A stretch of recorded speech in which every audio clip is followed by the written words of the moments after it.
નમસ્કાર, voice of Mahisagar news channel પર આપનું હાર્દિક સ્વાગત છે। હવે જોઈએ આગળના સમાચાર। દક્ષિણ ગુજરાત પ્રાંત વિશ્વ હિન્દુ પરિષદ બજરંગ દળ મહીસાગર દ્વારા જિલ્લા પ્રાંતાધિકારીને આપ્યું આવેદનપત્ર। 9 જૂનના રોજ જમ્મુ અને કાશ્મીરમાં વૈષ્ણોદેવી કટરાથી શિવ ઘોડી જતી વખતે પૂર્વ પાકિસ્તાન સમર્થિત ઇસ્લામિક જેહાદી આતંકવાદીઓ દ્વારા હિન્દુ શ્રદ્ધાળુઓ પર હુમલો કરવામાં આવ્યો હતો, જેમાં 10 નિર્દોષ હિન્દુ યાત્રીઓ માર્યા ગયા હતા। આ ઘટનાએ સમગ્ર દેશવાસીઓને આઘાત પહોંચાડ્યો હતો। આ ક્રૂર દુષ્કર્મથી દેશ દુઃખી છે અને તીવ્ર આતંકવાદીઓએ દેશની સાર્વભૌમત્વને પડકારી છે। બજરંગ દળ માર્યા ગયેલા હિન્દુ યાત્રિકોને શ્રદ્ધાંજલિ આપે છે।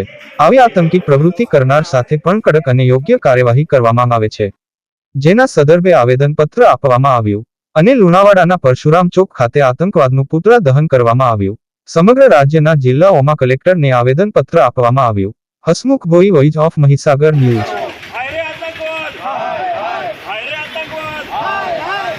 વિશ્વ હિન્દુ પરિષદ બજરંગ દળ મહીસાગર જિલ્લો દ્વારા જમ્મુ કાશ્મીરમાં આપણા યાત્રાળુઓ પર થયેલ હુમલો તેમજ કેટલાકની ઘાયલ થયેલી છે તેમજ કેટલાકની જાન ગયેલ છે, તે બદલ આતંકવાદીઓ વિરુદ્ધ વિશ્વ હિન્દુ પરિષદ મહીસાગર જિલ્લા કલેક્ટરને આવેદનપત્ર આપે છે અને સખતમાં સખત તેઓ સામે કાર્યવાહી થાય તેવી નમ્ર અપીલ કરે છે।